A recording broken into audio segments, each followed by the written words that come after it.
tenho uma certa dificuldade de ficar aqui, tenho que admitir.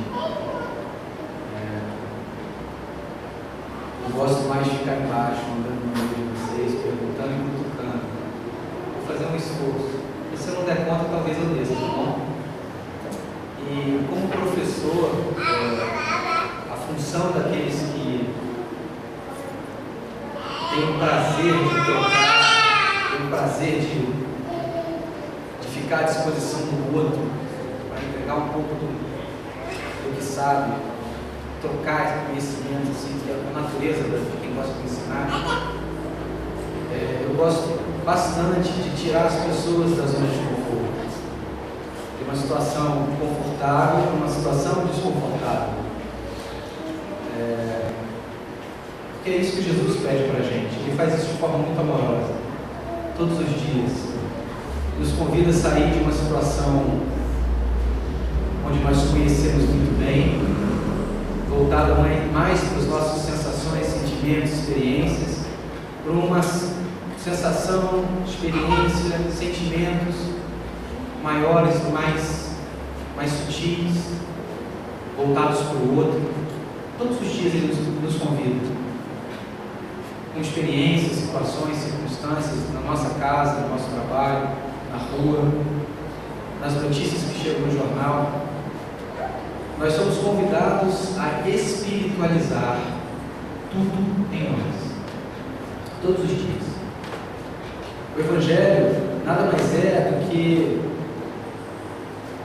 uma trilha, nem um trilho, uma trilha, na qual nós podemos ir para a direita, à esquerda, atrasar um pouquinho, mas o caminho a gente sabe que é o mesmo. A gente vai se espiritualizar.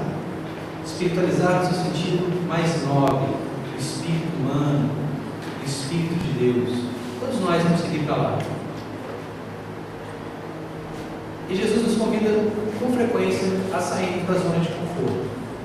Nem sempre, como alunos que somos, nós fazemos isso da melhor forma. A gente, em geral, reclama um bocado, sim ou não? Sim. Tem o hábito da reclamação, de posturas mentais, psicológicas. E essas posturas, vinculadas ao nosso livre-arbítrio, que nos ajudam, mas muitas vezes nos atrapalham, elas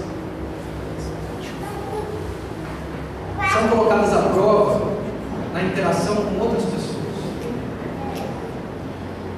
Se eu pudesse perguntar para vocês, olhando daqui, por que vocês estão sentados onde vocês estão sentados, vocês saberiam responder? Por que aí? Por que não em outro lugar? Por que não todos na frente? Nós fazemos coisas o tempo todo. Nem tudo que a gente faz, aliás, a maioria do que a gente faz não está no plano consciente. Tem muitas coisas que nós fazemos no automático. Deus está na consciência dos livros dos Espíritos. Estar consciente o tempo todo nos torna crísticos. Mas nem Deus, nem Jesus nos cobra isso assim. Consciência no processo. E pode demorar o tempo que for, mas a gente vai se tornar consciente. Por quê? Porque nós aprendemos, nós somos espíritos imortais. O princípio inteligente demorou milhões de anos sobre a matéria, até organizar a matéria de um jeito que a matéria funcionou de forma automática, a gente chama de vida. E o princípio inteligente continua atuando na vida, em grandes grupos, com uma grande massa. E o processo desse princípio inteligente é cada vez mais se individualizar.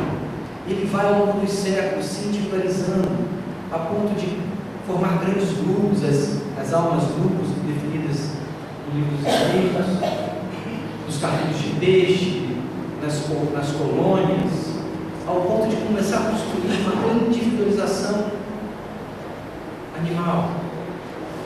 Passa do reino mineral, vegetal, animal. E os animais, a complexidade dos animais, até uma individualização. E esse princípio inteligente passa a se exercitar, e se exercitar, e se exercitar mais na individualização, até que um ponto na história, esse princípio inteligente se habilita a se tornar um espírito. Em algum momento, nós nos tornamos espíritos, seres que conseguem suportar os instintos. Porque até então, dentro do nosso processo de não consciência, a inteligência é rudimentar, e nós vamos seguindo processos para que a individualização aconteça, para que eu me perceba único, diferente. E quando a gente percebe isso, nós temos um caminho pela frente. Nós entramos num outro reino chamado reino nominal. Os Espíritos nos contam que a distância do reino, do início do reino nominal ao final dele, os seres tomam conta dos conglomerados, das galáxias, do início até lá, próximo a Deus, é muitas vezes maior do que a distância entre o reino mineral, vegetal e animal juntos. Então nós estamos no início de uma trajetória extraordinária, início de uma trajetória muito bacana, que é poder ver a Deus. Acontece que esse processo de individualização, princípio inteligente, esse ser animal que há em nós, ainda, por mecanismos biológicos muito bem elaborados, atuam todos os dias na gente. No processo de evolução, o hominídeo, de aproximadamente 2 milhões de anos, o hominídeo, nesse processo de 2 milhões, é que a gente se tornou espírito. Mas o cérebro da gente foi projetado por milhões de anos. Acreditem. Tem uma parte nele, no início, a parte que está mais ou menos aqui, é uma parte muito automática. Ela lida com coisas como você está preocupado se você está respirando? Sim ou não? Não. Se o sistema circulatório está rodando? Não. Tem uma parte sua que foi muito bem projetada. Nós somos um condomínio de células muito bem educadas. E aí, essa parte funciona, quer você queira, quer não queira. No desenvolvimento, a gente chama isso de cérebro reptílico, muito comum dos répteis. Os répteis não têm as outras partes superiores que outros animais desenvolveram. E aí, veio a especialização do princípio inteligente trabalhando nos animais e nasceu uma nova camada do sistema nervoso, do sistema límbico, que é o sistema das emoções. E aí os animais puderam criar bândulos, afiliar-se, formar grupos, manadas. Extraordinário, não é? E aí uma fêmea passou a proteger os seus filhotes. O macho passou a proteger o seu grupo com muito mais competência. E aí o sistema nervoso foi evoluindo, o princípio inteligente foi atuando, os trabalhadores siderais, os engenheiros siderais foram projetando uma nova forma de atuação na matéria do sistema nervoso, que é o córtex, os miolos. Quem já viu miolo? Quem já viu aquele desenho do cérebro? Aquilo que está no cérebro é a parte mais fininha dele, desse tamanho aqui, do lado de fora. E o córtex veio para resolver problemas. O córtex, ele veio para ser um embrião do espírito. Outros animais têm córtex. A baleia tem córtex. O elefante tem córtex. Eles, às vezes, têm um número de células extraordinário, muito grande mesmo. O elefante tem um conjunto de células nervosas maior do que o dos homens. Mas nenhum deles tem um neocórtex. A testinha, passa a mão na testinha de vocês aí, por favor.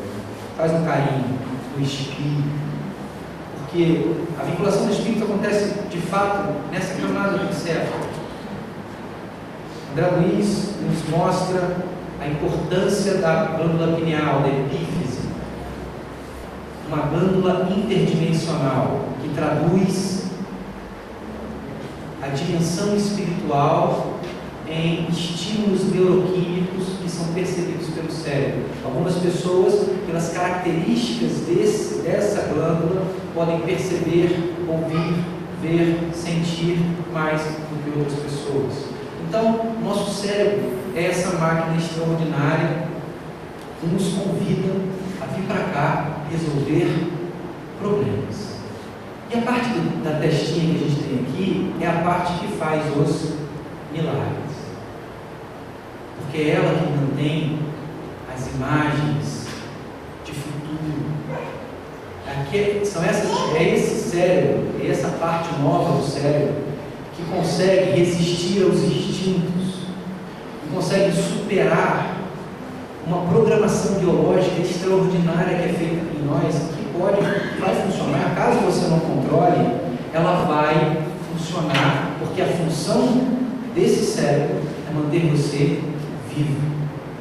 Nós recebemos uma máquina extraordinária de Deus, projetada no ato da sua confecção, no momento em que a célula masculina e a célula feminina se juntam para formar aquele novo ser. Naquele instante, aquele DNA já tem programado nele toda a existência, a idade exata, o dia exato em que você vai desencarnar. Está lá, biologicamente está pronto. E aí nós vamos somar energia a isso, ou retirar energia disso. Vamos ir mais cedo ou mais tarde, de acordo com a nossa responsabilidade diante da lei de conservação. Esse corpo projetado para viver, ele veio aqui não para nos prejudicar, mas para nos ajudar. Porque nós recebemos esse corpo para superar. O corpo é montado a partir de uma vinculação com o perispírito. O perispírito que tem lá a sua história, os seus campos mais sutis. No ato da confecção, ele imanta a célula e passa por um processo onde aquele perispírito puxa aquelas células todas para a sua dimensão.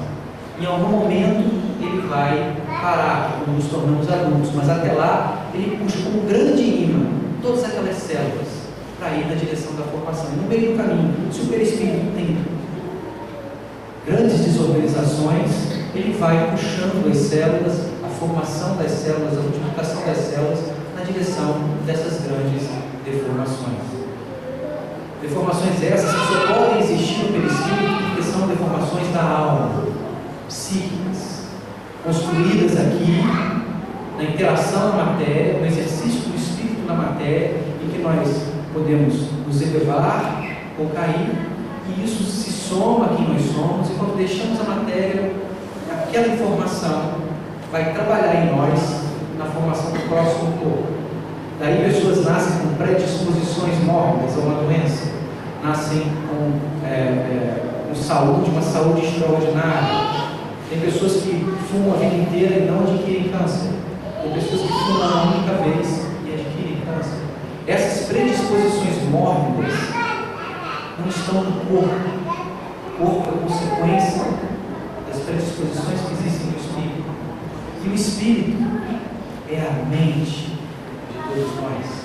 É o que nós pensamos, é o nosso psiquismo, decisões, atos de consciência ou atos de inconsciência. Todas as curas de Jesus foram curas psíquicas, curas da alma, curas da força de vontade de um espírito sobre a matéria. Quando a alma não tem dúvidas sobre a sua capacidade, a matéria se dobra a ela. É isso que Jesus nos ensinou, que o espírito é maior do que a matéria, que o psiquismo tem uma destinação que é Deus. E o que nos impede de dormir e acordar e ter de acordar e simplesmente se tornar um Cristo, um ser Cristo? É a inconsciência. Deus está na consciência e a matéria é a inconsciência. A matéria nos puxa, Nós temos um corpo extraordinariamente bem projetado. Acredite. Eu vou pedir para vocês fazerem alguns exercícios aqui e vocês vão saber o quanto que esse corpo é extraordinário. Se nós mantemos a mente repleta de informações positivas, nossos corpos produzem substâncias que geram saúde em nós. Se nós mantemos a mente repleta de situações negativas, preocupações, coisas que você não pode mudar, dores, mágoas, o seu corpo produz um monte de substâncias que vão retirar a sua saúde, porque o corpo é obediente mesmo. Até que a morte os separe, até que as forças da morte nos separem da vida. E as forças da morte são o egoísmo, o orgulho, a vaidade, a reclamação, o medo. São forças de morte, porque vê o que falta, observa sistematicamente todos os dias o que falta. E como o cérebro é uma máquina extraordinária para resolver problemas, para onde você olha, aquilo cresce. E se você tem o hábito, desenvolve o hábito de olhar para o que falta, tudo que falta na sua vida cresce. Jesus tinha um hábito extraordinário de passar olhando para as pessoas no que eles tinham, não no que eles não tinham. Então ele olhava para uma meretriz e via nelas energias maternais. E falando aquelas energias maternais, energias feminis mais superiores, o amor de mãe, o amor de irmã, ele exercitava nela aquilo que todos nós temos, que é a essência divina. E olhando para a luz brilhava. Quando a luz brilha em nós mesmo, é o que a gente chama de virtude, é quando nós progredimos. Quando a luz brilha em nós, é muito difícil. A lei do progresso diz que é impossível a gente voltar atrás. Jesus olhava a luz das pessoas, olhava alguém avaro e falava ao coração da prudência. Olhava alguém com medo e falava a precaução. Olhava alguém com alegria e falava a paz de espírito. Porque são forças da alma inconscientes que precisam ser conscientes. Quando você não dá consciência a essas forças que nós temos, todos nós, projetadas por milhões de anos, animalescas, projetadas para nos manterem vivos. Se você não coloca o neocórtex, as forças da sua alma, o seu desejo, nessas partes mais antigas, elas regem a sua vida mesmo. E quando Jesus falava dessas partes mais novas, ele impedia que o medo virasse fobia. Ele impedia que a alegria virasse euforia, que é a ansiedade. Ele impedia que a raiva virasse ira e transformava a raiva em determinação. As mesmas emoções, com consciência e sem consciência. A raiva está lá para a caça, para a proteção. Toda vez que nós imaginamos que estamos sob ataque, nosso corpo produz substâncias para o ataque. Toda vez que nós estamos pensando que vamos sucumbir, o corpo produz substâncias para o medo. Toda vez que nós temos a percepção de que nós vamos nos afiliar, nos juntar, ou pelo lado sexual, ou pela filiação de espécie, o corpo produz substâncias para isso. Automaticamente, quer você queira quer não. E Jesus, muito sabiamente, apresentava para a gente o máximo, o ápice da psicologia. Jesus, um psicólogo extraordinário, ele nos deixou parábolas impressionantes. Parábolas que falam sobre símbolos. E a beleza do símbolo é que ele é atemporal. O simbólico, ele é entregue na medida do outro, não na minha medida. Tem a regra de ouro que fala Fazer o próximo que gostaria que fosse feito? Fazer o próximo que gostaria que fosse feito? Isso, sim. E tem a regra de Platino, que é fazer o próximo o que ele gostaria que fosse feito também. Não é bonito? Era o que Jesus fazia. Então Jesus apresentava símbolos que uma criança conseguia entender, que um adolescente conseguia entender, que um adulto conseguia entender, que um idoso conseguia entender. Naquele tempo, no próximo tempo, e por muitos séculos e séculos depois de nós, eles ainda vão entender coisas diferentes. E todas as coisas diferentes que você conseguir entender em espírito e verdade desses símbolos te tornará melhor. As parábolas de Jesus são um regramento extraordinário para a alma. E nós, nos últimos 2000 anos, materializamos demais as palavras do Cristo. Quando falava de o reino dos céus se assemelha a uma fazenda, a uma casa, com 2 irmãos, onde tem um pai e 2 filhos. E um filho pede: me dá a minha parte. E o pai divide igualmente a fazenda.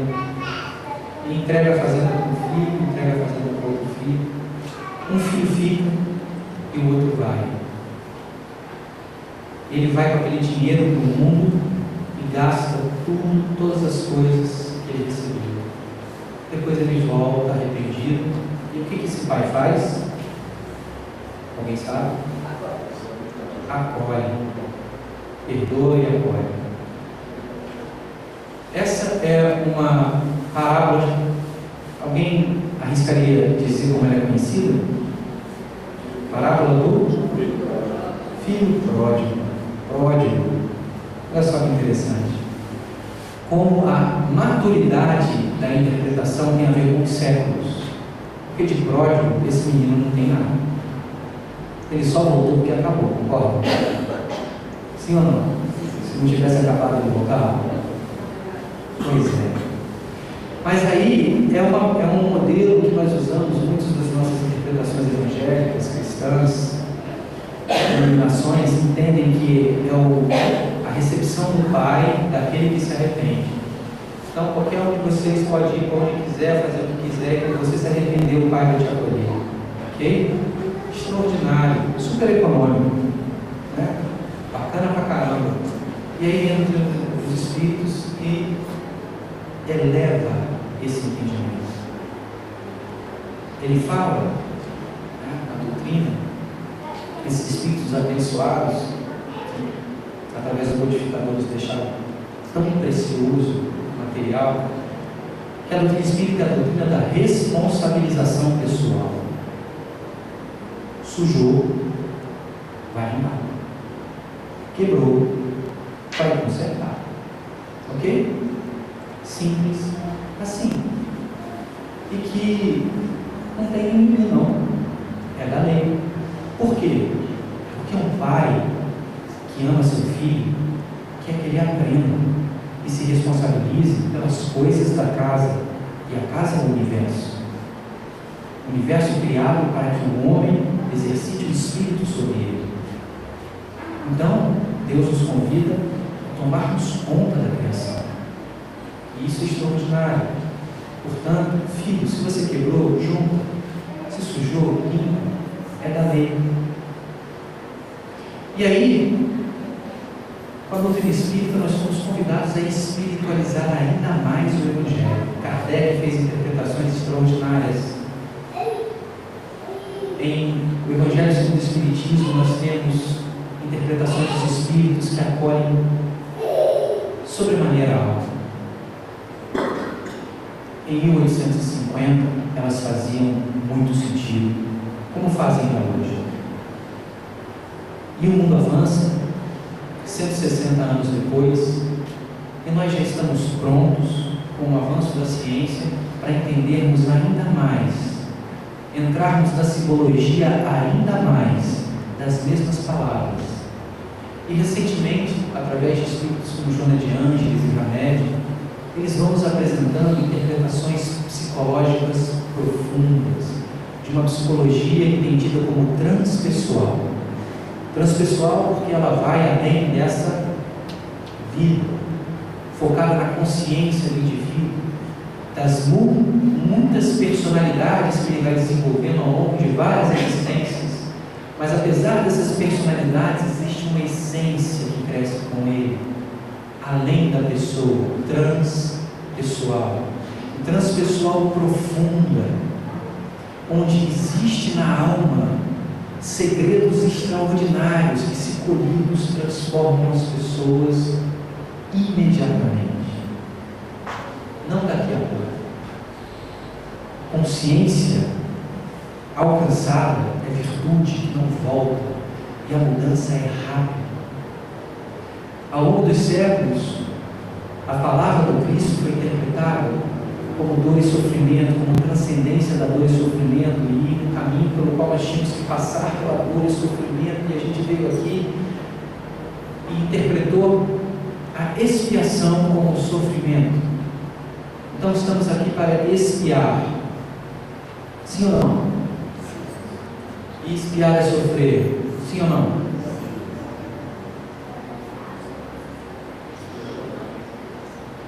Se expiar fosse sofrer, o Pai nos teria criado para isso.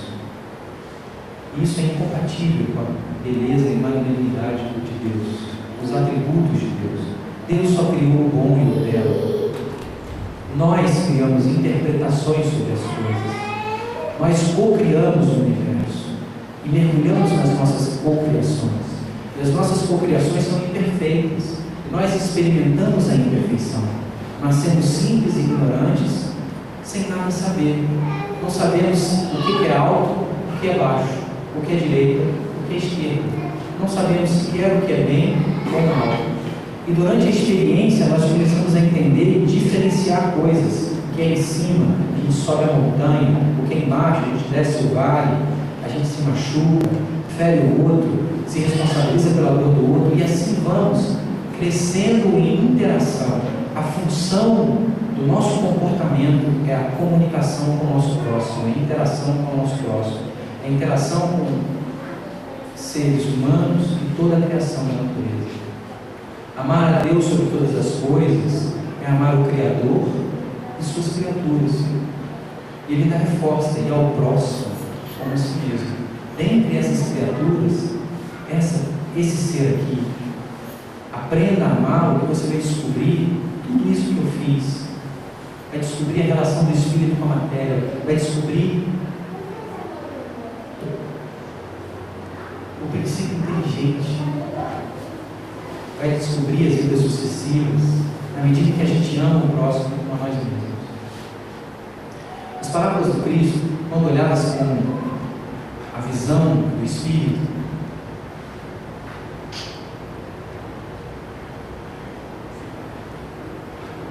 elas transformam a nossa percepção.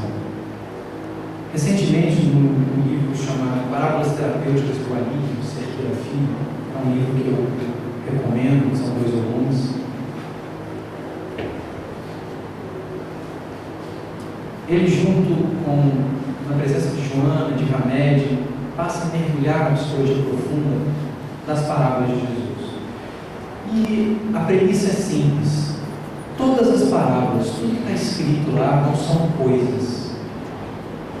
Não é um filho, não é outro filho, não é um pai. Tudo que está ali são elementos da sua alma, elementos que estão em nós. O pai, a fazenda. A fazenda são nossos ciclos, é o Deus que é em nós.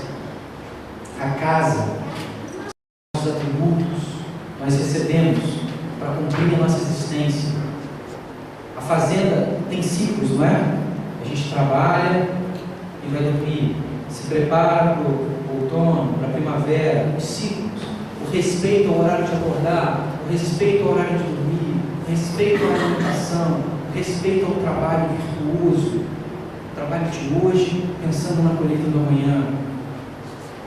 psiquismo daquilo que nós viemos fazer, nosso plano reencarnatório. E aí, em nós, agem duas grandes forças, dois grandes irmãos. Um que quer a matéria, que foge para o movimento dos sentidos, que nega as bênçãos que recebe, porque são bênçãos espirituais, são bênçãos além da matéria, e uma parte de nós nega e vai para a matéria, e bebe, e come, como se a interação desse corpo fosse sanar a nossa sede de amor. E quando a gente vai para o mundo, não é um ato de amor, é um ato de desamor. O contrário de amor não é ódio, o contrário de amor é o desamor. O não amor. O desamor, no sentido, pode nos iludir por séculos, milênios, experimentando virtudes da força física, da beleza, dos sentidos, da sexualidade. E aí chega um momento, acontece que a matéria não responde ao espírito. A matéria foi feita para se dobrar ao espírito, e o espírito não foi feito para se dobrar à matéria. E quando ele se dobra à matéria, ele vai, o corpo de vocês foi projetado para sentir o ambiente, sentir prazer, dor, estritamente para a sobrevivência, para a reprodução, para fugir dos predadores. O espírito foi projetado para, apesar de tudo isso, ser feliz. E quando a matéria surgiu do espírito, o espírito tem fome, uma fome que não cessa, que é o entendimento do filho pródigo.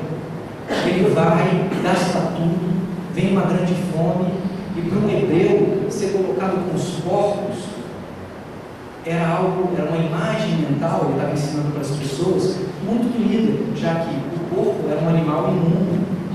Segundo o legislador Moisés, os porcos traziam muitas doenças pela língua, naquela época que eles estavam peregrinando pelo deserto.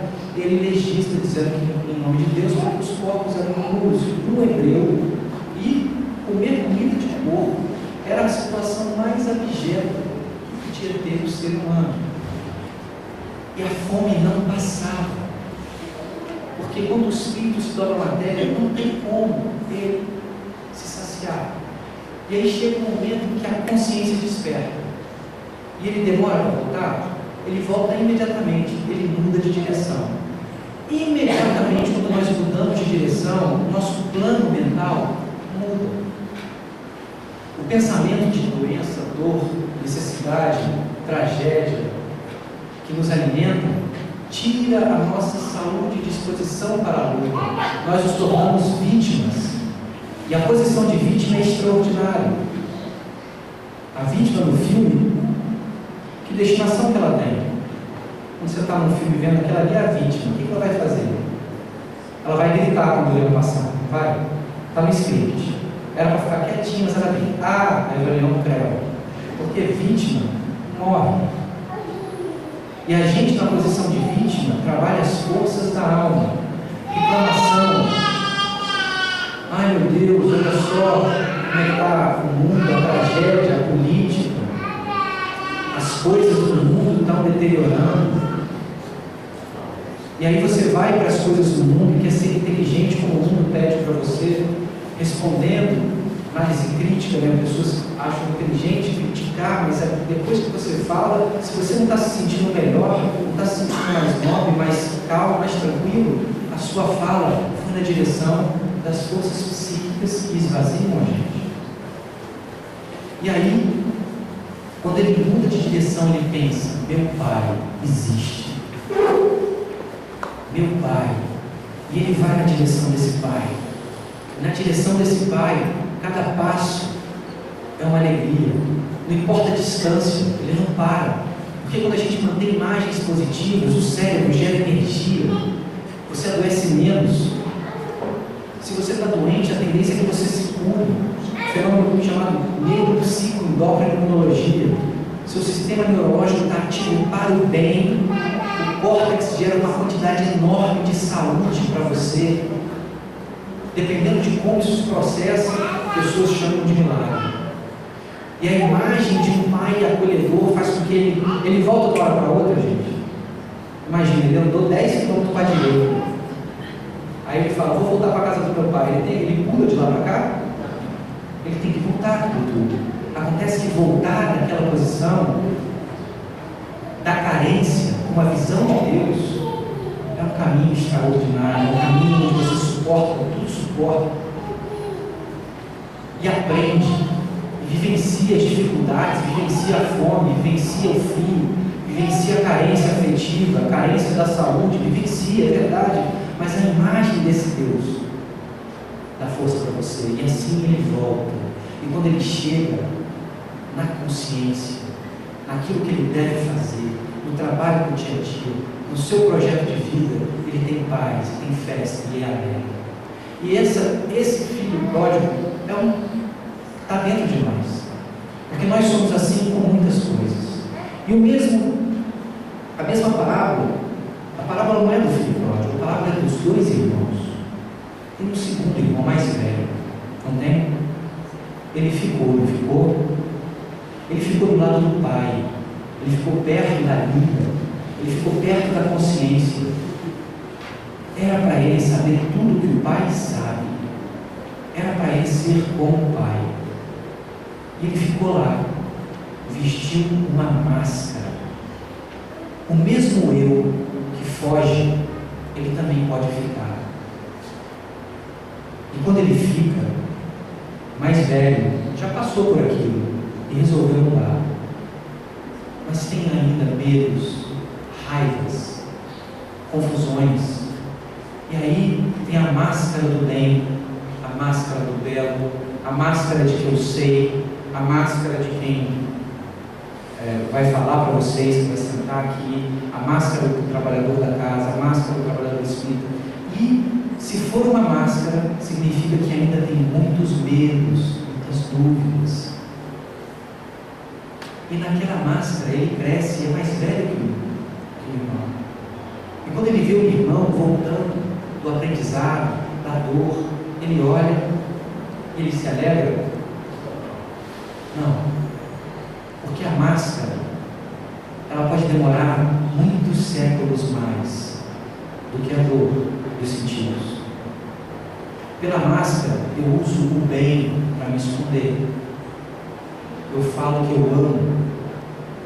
Se a ida para a esquerda é o desamor, ficar é o pseudo-amor. É uma mentira da alma, uma mentira dos papéis sociais. Eu assumo um papel, mas a minha alma ainda não aprendeu aquele papel.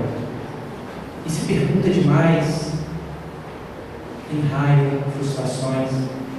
E o processo de cura desse irmão mais velho acontece quando ele fala ao pai, quando ele se comporta, ele reclama, ele diz que ele não é perfeito, ele diz que não é bom, ele diz que preciso que você me entenda, eu estou com raiva. E o pai pode finalmente educá-lo quando ele sai da máscara. Esses dois irmãos estão em nós, sim ou não? Todos os dias. Eu posso sair dos sentidos no meu final de semana e esquecer de espiritualizar tudo que acontece comigo na matéria. O meu relacionamento conjugal, ao meu abraço fraternal, a minha linda e festa e prazeres. Eu posso viver tudo isso e espiritualizar tudo isso, ou simplesmente achar que aquilo é mais importante. No trabalho, buscando reconhecimentos, buscando movimentos da alma, no lar.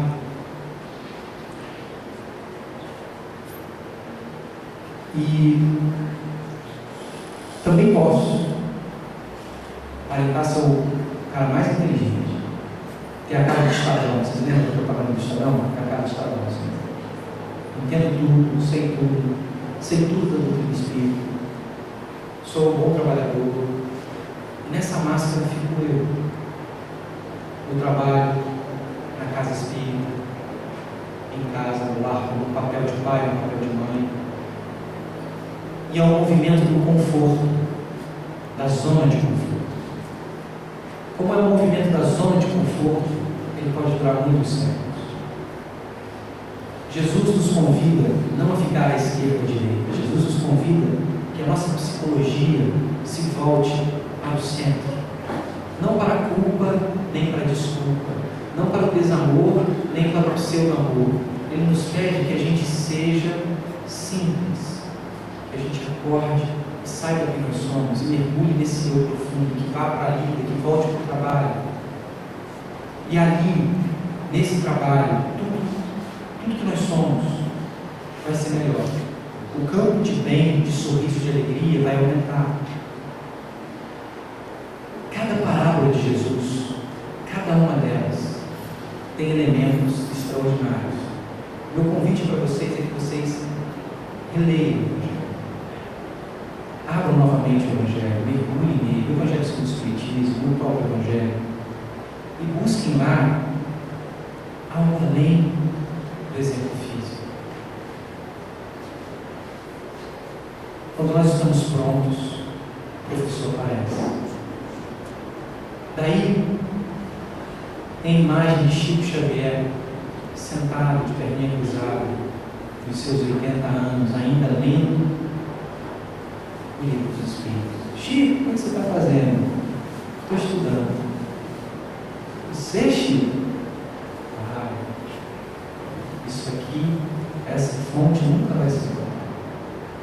Essa fonte nunca se esgota. Conhecimento. As mesmas palavras, o mesmo texto. Mudou eu, os símbolos mudam. Mudou o meu momento de vida, aquela mesma história. Liberta minha alma de um jeito ainda melhor e superior. As parábolas terapêuticas, parábolas que curam qualquer dor da alma. Se eu tiver olhos de ver, ouvidos de ouvir e um coração de sentir. E para mostrar que o Papai do Céu, quando nos deu esse corpo extraordinário, Ele nos deu um corpo não do sofrimento, nos limita, é verdade, mas nele tem a limitação e também tem a solução. Ele pode nos ajudar imensamente. Eu vou pedir que vocês façam um único exercício, só para que vocês entendam o poder maravilhoso da decisão de ser feliz. Decidir ser feliz é a última regra de Feliz Francisco de Assis. Ele pedia que a pessoa passasse por várias provações e falasse assim, falava no final, seja alegre. Porque ele entendia que a alegria era uma decisão. E se você decidisse assumir a postura de alegria e sorrisse e abrisse os braços e falasse coisas boas e parasse de criticar, parasse de reclamar, seu corpo ia te ajudar, seu cérebro ia te ajudar e sua alma ia te libertar. Então eu vou pedir gentilmente a vocês, antes da prece, antes de encerrar, 2 dedinhos. Levantem levemente o queixo e abram um largo sorriso. Sorria. Segurem esse sorriso. Sorria. Seu corpo foi projetado, mas se você decidir sorrir, ele vai liberar substâncias para te ajudar. Se você decidir sentar um pouquinho mais em pé, você vai sentir um bem-estar um pouquinho leve. Se você abraçar um pouco mais pessoas, gostar com muito respeito e carinho, se você falar um pouco mais sobre coisas positivas, se você escolher ler coisas positivas, o seu corpo está aí para te ajudar e vai distinguir substâncias extraordinárias. Substâncias essas que estão ligadas não às irritações do ego, a aparência, o fundo dos sentidos, estão ligadas às forças da alma. Só para você lembrar todos os dias que você pode e que você veio para ser feliz. Abra um largo sorriso, olhem para o céu, com muita alegria na mente. Agradeçam. Agradeçam tudo que vocês têm. Agradeçam. Sorri. Não pensa nas tristezas, não. Pensa tudo em oportunidade, toda oportunidade. Papai do Céu rindo do seu lado, Jesus falando, bora, olha diferente. Meu convite é que você espiritualize essa experiência. Ele está falando para você sorrir. Imagina essa cena. Sorri, mostra as bochechas, mostra as cangicas. E o teu cérebro, se você sorrir por 2 minutos, produz substâncias. Diminui o cortisol, que é o estresse. Aumenta a serotonina, a sensação de prazer. Aumenta a dopamina, que é a motivação para a ação. Aumenta a endorfina, a sensação também de prazer. E você, nesse estado, é mais forte, mais saudável e um cérebro melhor para Deus. Desejo a vocês um excelente mergulho nas parábolas de Jesus, porque isso é só um convite. E quando vocês entrarem novamente em contato com Jesus, sorriam. Aprendam a rezar sorrindo, aprendam a rezar gratos, aprendam a rezar com a postura de quem encontra o dono deste planeta. Honre-o, seja alegre, seja grato. E o seu cérebro, pelas forças da psique, seu cérebro é incompatível, tristeza e gratidão. Só pode ser triste quem não é grato, porque quem é grato é feliz. Jesus abençoe cada um de vocês.